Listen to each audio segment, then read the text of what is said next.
ताजमहल तमाम तरीके की कंट्रोवर्सी चल रही है देश भर में। यह कहा जा रहा है कि ताजमहल एक हिंदू मंदिर को तोड़कर बनाया गया है। तो क्या अब ताजमहल को तोड़कर वापस से वहां मंदिर बनाया जाएगा? क्या ताजमहल को फिर से, जैसा कहा जाता है, उसके पुराने नाम से पुकारा जाएगा जो नाम था इसका तेजो महल है? क्या जिस तरीके से उत्तर प्रदेश में शहरों के नाम चेंज कर दिए गए, बदल दिए गए, क्या ताजमहल का भी नाम चेंज होगा? उसके इतिहास को पलट दिया जाएगा? खैर, ये बात तो नियर फ्यूचर की नहीं लगती, निकट भविष्य की नहीं लगती, ये दूर की बात लगती है, दूर की कौड़ी लगती है।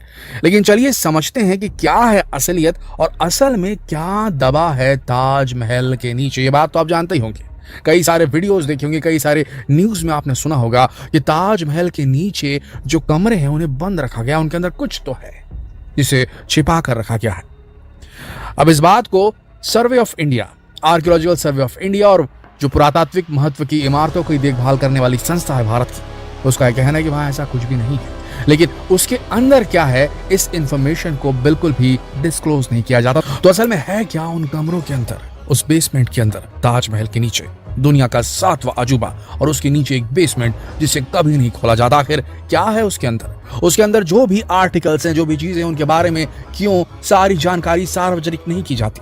जब इंटरनेट पे इतनी सारी अफवाहें उड़ रही हैं, तो सरकार का क्या ये फर्ज नहीं बनता कि उन जानकारियों को वो आउट करे?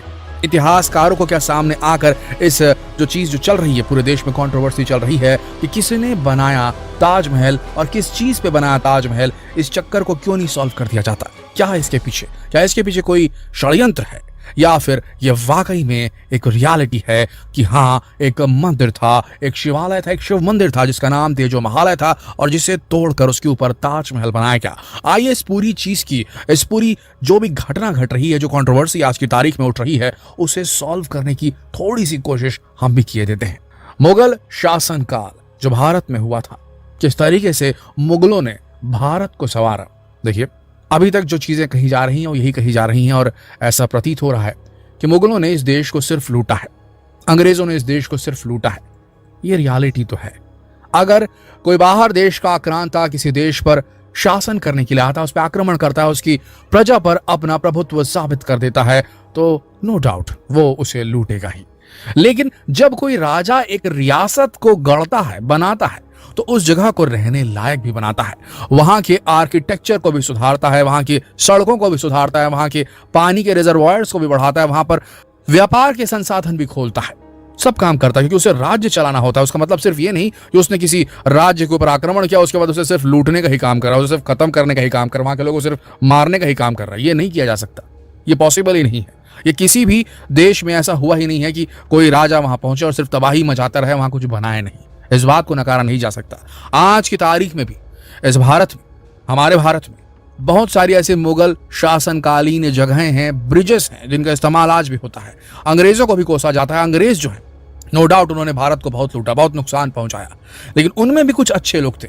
देखिए, हर चीज को हम व्हाइट और ब्लैक में तो नहीं नाप सकते, कुछ ग्रे पट्टी भी होती है।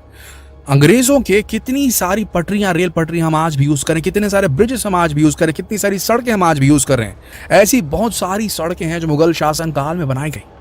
बहुत सारी चीजों को सेट किया गया, कैसे प्रजा चलाई जानी चाहिए, किस तरीके से यहाँ पर व्यापार के संसाधन एस्टैब्लिश करने, वो सब कुछ उन्होंने एस्टैब्लिश किया। उसी के चलते जब आर्किटेक्चर का डेवलपमेंट हो रहा था मुगल शासन काल में, तो एक नायाब आर्किटेक्चर का नमूना पेश किया गया ताजमहल के रूप में। उसके पीछे की बैक स्टोरी यह है कि एक बड़ा आशिक था शाहजहां, जिसने अपनी मुमताज के लिए, अपनी एक बीवी के लिए, उसकी बहुत सारी बीवियों में से एक बीवी थी मुमताज, उनकी याद में एक आलिशान, अजीम और शान यादगार इमारत तैयार की जिसका नाम था ताजमहल। ये बैक स्टोरी है जिसकी वजह से ताजमहल बना। लेकिन एक्चुअल में ये मुगल शासनकाल में जो पैसा उन्होंने भारत से लिया या भारत से कमाया या जहां से भी कमाया, उन्होंने आके यहाँ पर इन्वेस्ट करते हुए ताजमहल का निर्माण किया। ये सही किया, गलत किया हम नहीं कह सकते, लेकिन इतना तो जरूर है कि आज की तारीख में भारत के एक आइडेंटिटी में शामिल है ताजमहल और दुनिया के 7 अजूबों में शामिल है ताजमहल। इससे कोई इनकार नहीं कर सकता। ऐसी संगमरमर की इमारत जो दिन में 3 बार रंग बदलती थी, अपने जमाने में, अपने शबाब पे जब थी, तो हमारे शहरों के अंदर ये फैक्ट्रियां नहीं खुली थी, इस प्रकार का खराब तरीके का कीटनाशकों का प्रयोग नहीं हो रहा था फसलों के ऊपर, जो हवा में उड़ उड़ कर अब जाकर उस संगमरमर के पत्थरों के ऊपर जमा कर रही। जब ऐसा नहीं हुआ करता था तो वाकई में 3 बार रंग बदलती थी ये आलिशान इमारत। ये बेहतरीन खूबसूरत कारीगरी का नमूना। रात की चांदनी रात में जब इसे देखा जाता तो लोग बस देखते ही रह जाते, इतनी खूबसूरत थी। दुनिया भर के बेशकीमती बेहद महंगे रत्नों को जड़ा गया था ताजमहल में, जिसे ये अंग्रेज निकाल निकाल के लूट लूट कर लेके गए। ये बात तो रियलिटी है। अंग्रेजों का जब शासन था तो ताजमहल में जितने नगीने जड़े थे, रूबियां, सफायर्स, अलग अलग किस्म के डायमंड्स, हीरे, जवाहरात, जिसे जड़ के बनाया गया था, नक्काशी उनकी हुई थी, उन सब चीजों को निकाल निकाल कर ले गए जितने अंग्रेज थे। ये तो रियलिटी है। अब जो बचा है वो सिर्फ ताजमहल बचा है और उसका चमकता हुआ संगमरमर। अब सवाल ये उठता है कि उस कालखंड में जब न ट्रांसपोर्टेशन इतना डेवलप्ड था, ना ही ऐसी मशीनों की कोई खोज हुई थी जो आर्किटेक्चर में, नक्काशी में इतनी मदद कर सके, तो भाई उस जमाने के लोगों ने ऐसा कौन सा विज्ञान लगाया जिससे उन्होंने कभी ईरान से बड़े बड़े पत्थरों को मंगवाया, संगमरमरों को बुलवाया, पत्थरों को बुलवाया, नक्काशी के इस्तेमाल होने वाले बेशकीमती पत्थरों को बुलवाया। उसके बाद ऐसे कौन से कारीगर, उन्होंने कौन सी ऐसी टेक्निक यूज की, कौन से औजारों का इस्तेमाल किया, कौन सी शिल्पकारी उन्होंने इस्तेमाल की, इतना खूबसूरत, इतना नायाब ताजमहल का निर्माण उन्होंने किया। ताजमहल के ऊपर तो नेशनल ज्योग्राफिक और डिस्कवरी चैनल ने कई सारी डॉक्यूमेंट्रीज बनाई है जिसमें कई सारी चीजों को बताया गया कि उनका मैप जो है, अगर एक ड्रोन को हवा में उड़ाया जाए और ऊपर से नीचे देखा जाए तो एक नक्शे में बना हुआ है, एक तरीके से सेट हुआ है। कब चांद उगेगा, कहाँ उसका प्रतिबिंब दिखेगा, किस तरीके से कहाँ पर गार्डन होगा, कहाँ पर ये होगा, जिस तरीके से चीजों को एडजस्ट किया गया, जिस तरीके से डिवाइस किया गया, वो ऐसा लगता है कि बेहतरीन एस्ट्रोलॉजी के हिसाब से, आर्किटेक्चर के हिसाब से, हर तरीके से एकदम परफेक्ट है ताजमहल। इतना विज्ञान उनके पास आया कहां से? जमुना नदी के नरम बलुई जमीन के ऊपर में, बालू है जिस जमीन के ऊपर में, रेत है जिस जमीन के ऊपर में, उसके ऊपर लकड़ियों की नींव पे बनाया गया है ताजमहल। तो इतना विज्ञान, इतनी समझ, कला की इतनी जानकारी, आर्किटेक्चर, बिल्डिंग्स को खड़ा करने की वो टेक्निक, ये मजबूती भी रहे और खूबसूरती भी रहे और सालों साल, सदियों सदियों चले। हमारे घर के, आपके, हमारे घर के जो पेंट होते हैं वो साल भर में उखड़ जाते हैं भाई साहब। साल भर बाद हर दिवाली, हर उसमें हम सब के सब अपने घरों को पेंट करवाते हैं। लेकिन जरा सोच के देखिए कि ताजमहल की कौन सी पेंटिंग होती है, जरा सोच के देखिए आप, किस तरीके से उस चीज को निर्माण किया गया, किस तरीके से उसे बनाया गया, बहुत बड़ी बात है। अब आते हैं उस असली मुद्दे पर। कई दावे हो रहे हैं इस देश में आज की तारीख में। इतिहासकारों ने अपने अपने तर्क रखे हैं। उन्हीं में से एक इतिहासकार हैं राना सफई। उनका यह कहना है कि आज तक ताजमहल में ऐसे कोई भी सबूत नहीं मिले जो इस बात को साबित करें कि वहां पर कभी मंदिर हुआ करता था, बल्कि मंदिर की जगह वहां पर राजा जय सिंह की हवेली थी। ये इतिहासकारों ने कहा है कि राजा जय सिंह की हवेली थी। शाहजहां ने इस हवेली को उनसे खरीदा, जिसके दस्तावेज आज भी मौजूद हैं। राना सफवी के इस दावे पर इतिहासकार हरबंस मुखिया भी अपनी सहमति देते हैं। यानी कि इतिहासकारों का यह कहना है कि जिस जगह पे आज की तारीख में ताजमहल है, वहां पर राजा जय सिंह की हवेली थी, जिसे शाहजहां ने उनसे खरीद लिया। उसके बाद उसके ऊपर ताजमहल बनाया। लेकिन ऐसे भी दावे किए जा रहे हैं जहां पर आज ताजमहल है, वहां पर पहले शिव मंदिर हुआ करता था। यहां तक कि शंकराचार्य स्वरूपानंद सरस्वती ने एक बार इंटरव्यू में कहा था कि ताजमहल की जगह पर पहले वहां पर एक शिव मंदिर हुआ करता था।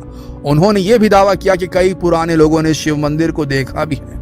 लेकिन एक पुराने इतिहासकार हैं जिन्हें कंट्रोवर्शियल कहा जाता है, जिनका नाम है पीएन ओक। उन्होंने 1989 में एक किताब लिखी थी जिसका नाम था ताजमहल द ट्रू स्टोरी।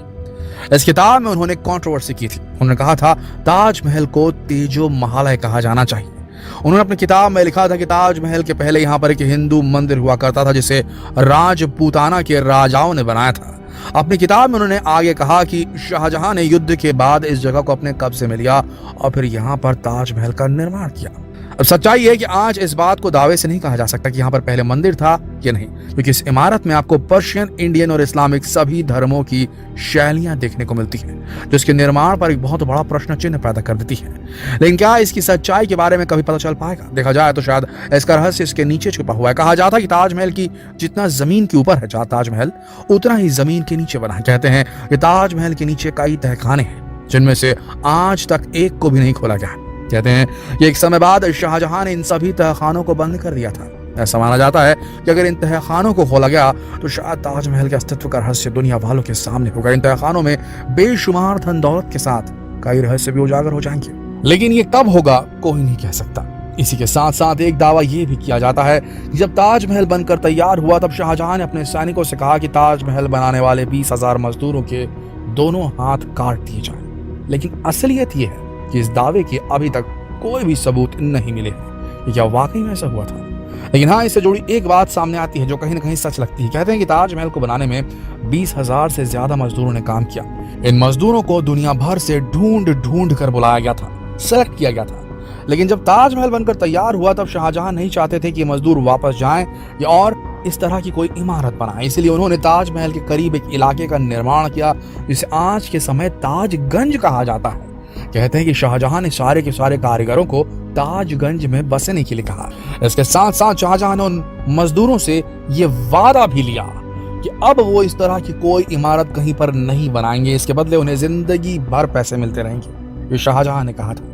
कहते हैं कि मजदूरों ने इसके बाद इस तरह की कोई इमारत नहीं बनाई। सबसे बड़ी बात यह है कि जब आप ताजगंज जाएंगे तो आज भी आपको ऐसे कई लोग मिल जाएंगे जो ताजमहल में बनी नक्काशियों को हूबहू बनाते हैं।